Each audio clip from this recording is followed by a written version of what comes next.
Hi guys and welcome back to the channel Deepak Yadav Education. Welcome to the Daily Hindu News and Editorial Analysis of 14th of July 2021.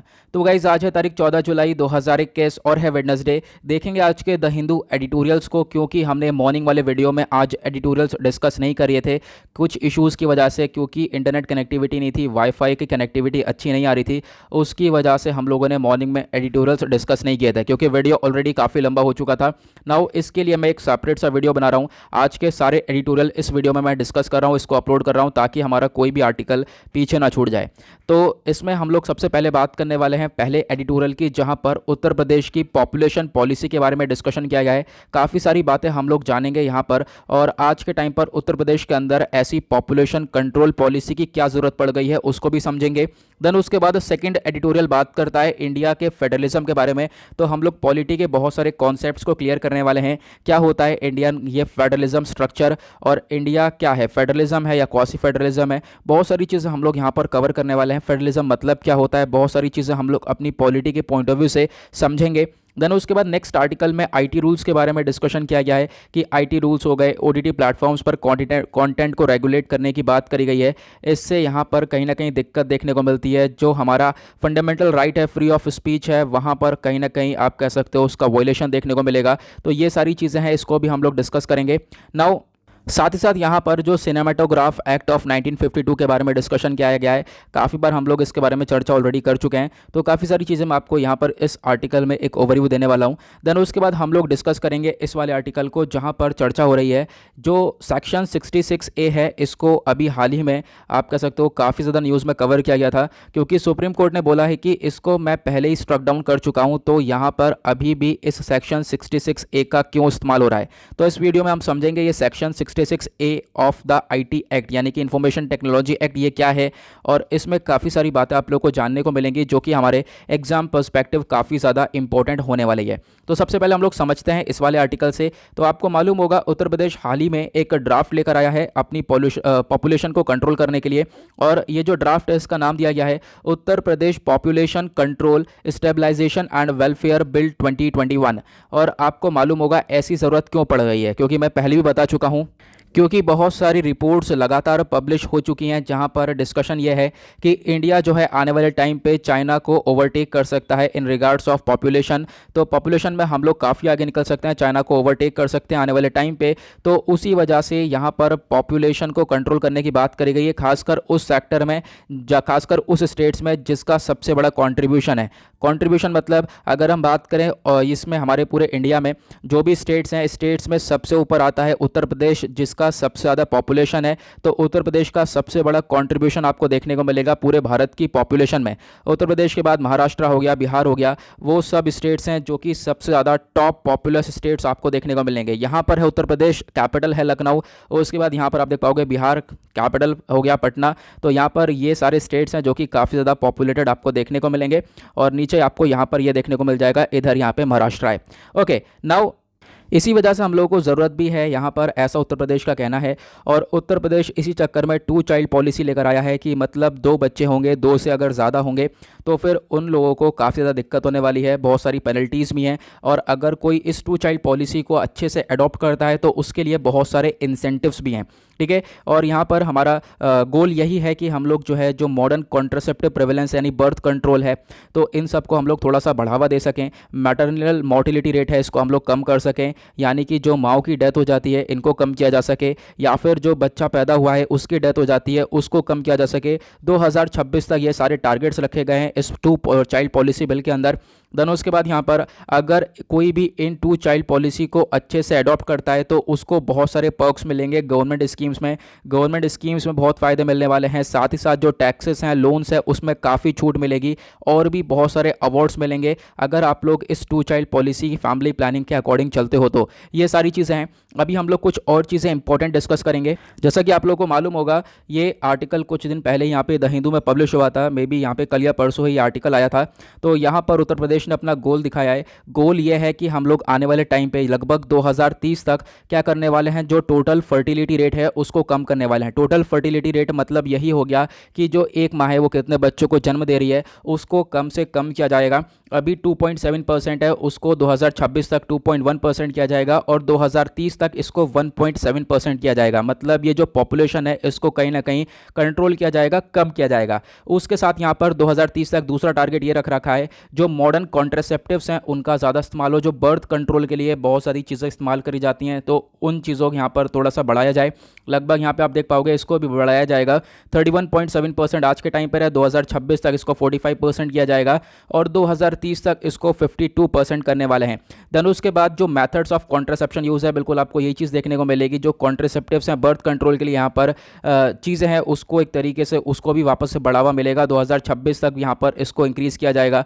Then उसके बाद यहाँ पर 2030 तक और गोल ये रख रखा है कि जो मैटरनल मोर्टिलिटी रेट है उसको कम किया जाए। मतलब कि जो जन्म देते वक्त माँ की डेथ हो जाती है तो फिर इसको कम से कम किया जा सके, ये चीज़ के ऊपर फोकस किया जाएगा। उसके बाद जो इन्फेंट मोर्टिलिटी रेट है यानी कि जो बच्चे की डेथ हो जाती है तो इसको भी कम से कम किया जाएगा, 2030 तक का टारगेट रख रखा है। उसके बाद एक चीज़ ये भी आती है, अंडर 5 मोर्टिलिटी रेट देखने को मिलता है। मतलब कि जो 5 साल से कम उम्र का बच्चा है उसकी डेथ हो जाती है, उसको भी कम से कम किया जाएगा साल 2030 तक। तो ये सारी चीज़ें हैं जहाँ पर उत्तर प्रदेश फोकस करने वाला है और जो है इसकी चीज़ के लेकर इसी चीज़ को लेकर जो है ये 2 चाइल्ड पॉलिसी को लाया गया है। ओके, आई होप आपको ये समझ में आ गया होगा। तो ये कुछ चीज़ें हैं जिसके बारे में आपको ध्यान रखना है, आपके लिए चीज़ें इंपॉर्टेंट हो सकती हैं आपके एग्जाम पर्सपेक्टिव से। देन उसके बाद बात करेंगे सेकंड आर्टिकल में जहां पे बोला गया है कुछ अपकमिंग क्राइसिस हैं इंडियन फेडरलिज्म के अंदर। मतलब कि देखो जो हमारा भारत का संविधान है ये आने वाले टाइम पे कुछ क्राइसिस फेस कर सकता है 2026 में, क्योंकि 2026 में होने वाला है एक बदलाव लोकसभा के अंदर। ठीक है, अब क्या है कि देखो लोकसभा के अंदर ये बदलाव होगा, ऑब्वियस सी बात है होना ही है क्योंकि पॉपुलेशन थोड़ी सी बढ़ चुकी है। अब यहाँ पर 2021 के अकॉर्डिंग देखने के बाद जो ऐसे जैसे पॉपुलेशन बढ़ेगी आपको डिलिमिटेशन देखने को मिलेगा, जो कि अभी जम्मू एंड कश्मीर के अंदर कंडक्ट करवाया गया है और उसके हिसाब से जो पॉपुलेशन है उसके ऊपर यहाँ पर पॉपुलेशन के हिसाब से जो है आप कह सकते हो लोकसभा के अंदर बदलाव होंगे, सीट्स को थोड़ा सा एक्सपेंड किया जाएगा, बढ़ाया जाएगा। ठीक है, ये सारी चीज़ें हम लोग देखने वाले हैं। और उसी के साथ यहाँ पर बोला यह गया है कि देखो बहुत सारे स्टेट्स ऐसे हैं, जैसे कि मान लो मैं आपको फिर से मैप दिखाता हूँ वो वाला, जैसा आपको ये देखने को मिलेगा जो उत्तर प्रदेश हो गया, बिहार हो गया, यहाँ से ऑलरेडी लोकसभा के अंदर बहुत सीट्स हैं। ठीक है, बहुत ज़्यादा सीट्स आपको देखने को मिलेंगी। और अगर हम बात करें कंपेयर करें नीचे वाले स्टेट से, जैसे कि तमिलनाडु हो गया, केरला हो गया, यहाँ की सीट्स बहुत कम है यहाँ पर। अब क्या है कि ये वाले जो स्टेट्स हैं ये काफ़ी वेल डेवलप्ड हैं, काफ़ी अच्छा काम कर रहे हैं और इंडिया की इकोनॉमी के अंदर काफ़ी अच्छा कंट्रीब्यूट कर रहे हैं।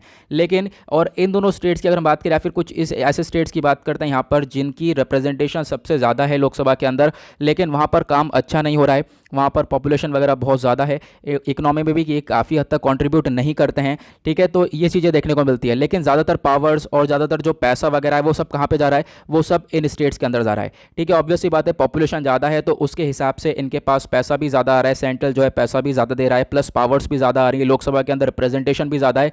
तो ऐसी चीज़ें यहाँ पर देखने को मिल रही हैं। हालांकि कॉन्ट्रीब्यूशन किसका है, पूरे भारत की इकोनॉमी के अंदर कॉन्ट्रीब्यूशन ये स्टेट्स कर रहे हैं और फ़ायदा इनको मिल रहा है जो कि कॉन्ट्रीब्यूशन अच्छा नहीं कर रहे हैं। तो ऐसा यहाँ पर ये क्राइसिस देखने को मिलता है और उसी वजह से जो पॉपुलेशन है, पॉपुलेशन ऑब्वियस सी बात है बड़ी होगी तो उसके हिसाब से जो है आने वाले टाइम पे हम लोग देख पाएंगे कि सीट्स और भी ज़्यादा बढ़ने वाली हैं और कंपोजिशन चेंज होगा लोकसभा के अंदर। तो ये सारी चीज़ें बताई गई हैं।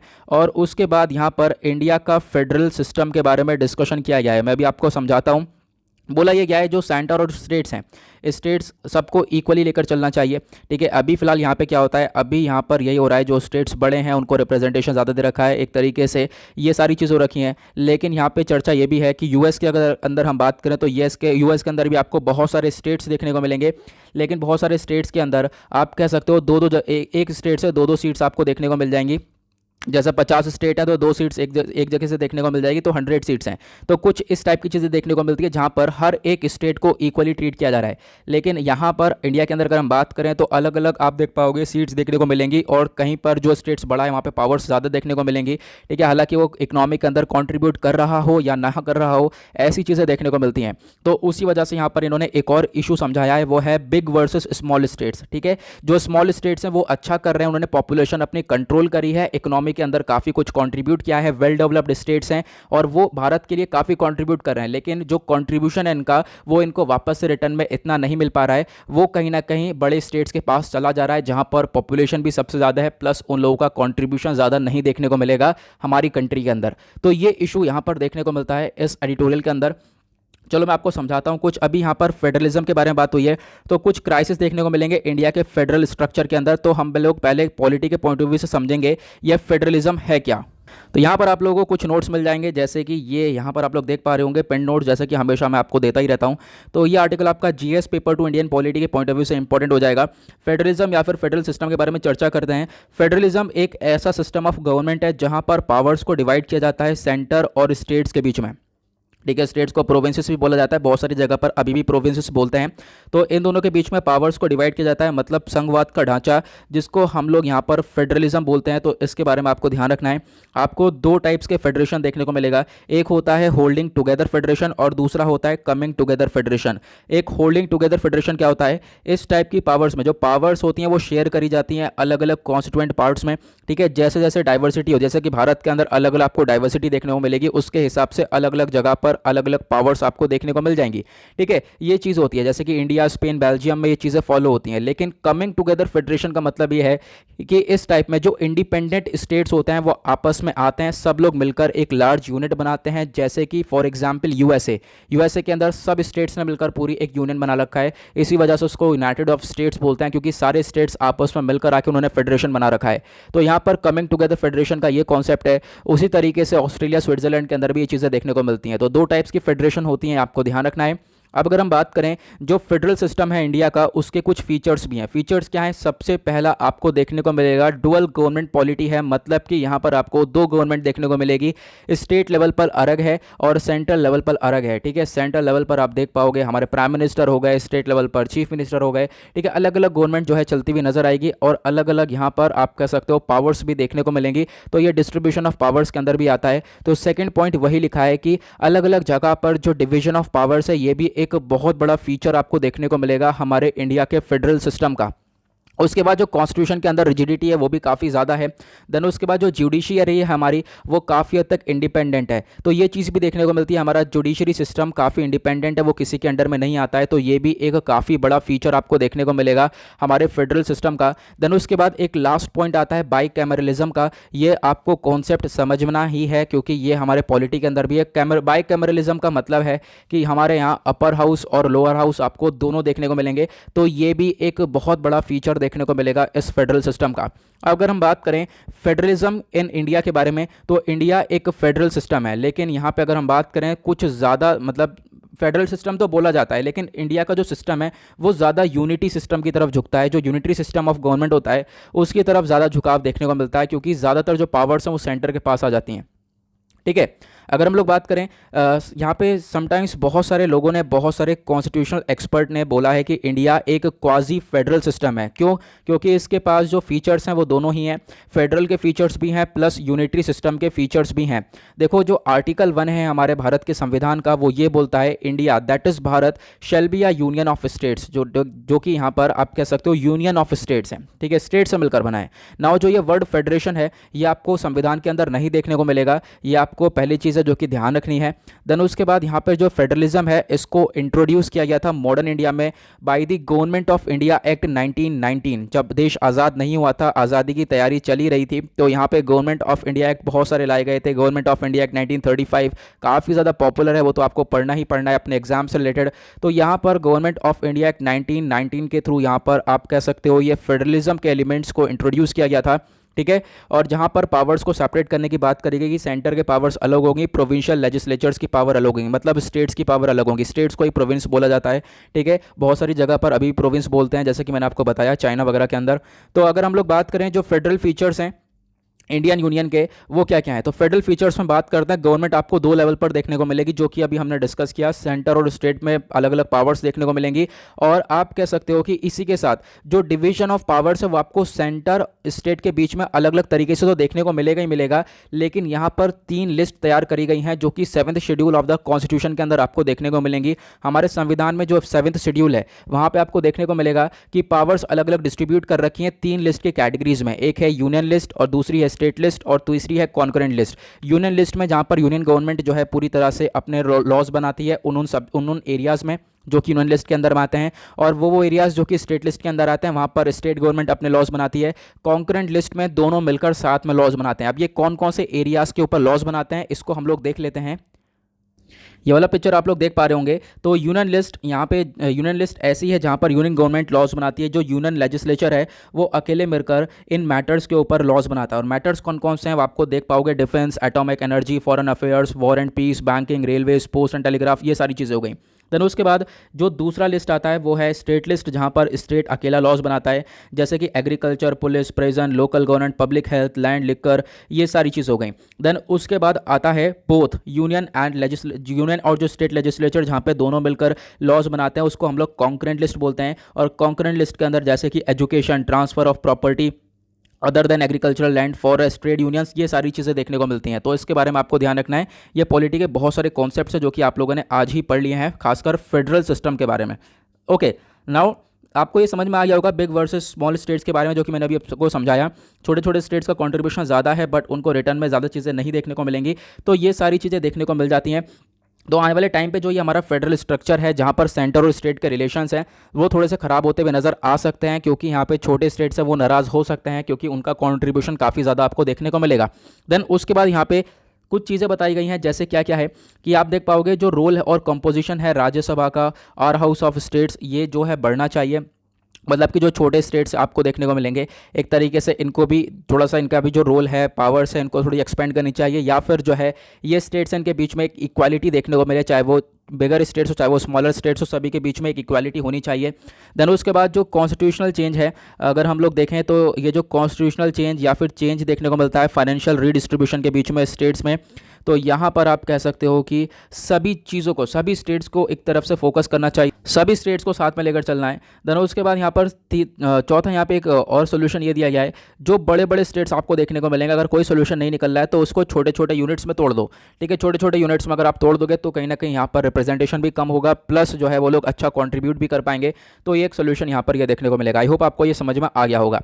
नेक्स्ट आर्टिकल में ज़्यादा चर्चा नहीं है, यहाँ पर बोला गया है framing the legislation for getting the transparency. मतलब क्या है कि अभी आपको मालूम होगा कि पहले क्या होता था कि जैसे कि जो शास्त्री भवन है, यहाँ पर कोई भी मीटिंग चल रही है या फिर कोई भी यहाँ पे गवर्नमेंट है, गवर्नमेंट और मीडिया के बीच में जब लोग बाहर आते थे तो डिस्कशन हो जाता था।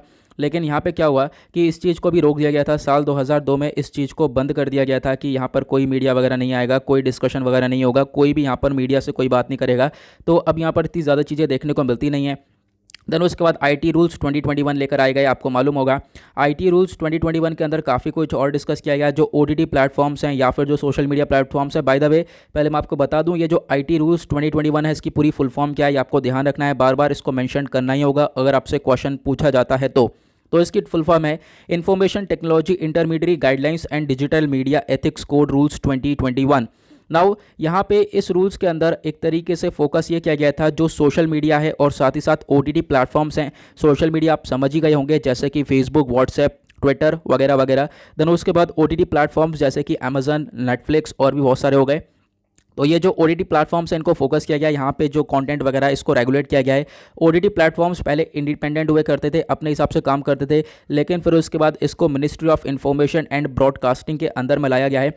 नाउ अब यहाँ पर पूरी तरह से चीज़ों को इसके ऊपर कंट्रोल पा लिया गया है। अभी यहाँ पर एडमिनिस्ट्रेशन का रोल आपको ज़्यादातर देखने को मिल जाएगा, खासकर इन एरियाज़ के अंदर भी ये सारी चीज़ें बोली गई हैं। आईटी रूल्स ने पूरी तरह से कैप्चर कर लिया है, चाहे वो ओटीटी प्लेटफॉर्म्स हों चाहे वो सोशल मीडिया प्लेटफॉर्म्स हो, पूरी तरह से सभी को यहाँ पर कब्जे में करते हुए नजर आया है इस आईटी रूल्स के माध्यम से। ठीक है, अब यहाँ पर सारे कंटेंट्स को पूरी तरह से रेगुलेट किया जा सकता है। उसी तरीके से हाल ही में आपको मालूम होगा जो सिनेमाटोग्राफ एक्ट ऑफ 1952 है, इसके अंदर अमेंडमेंट किया गया।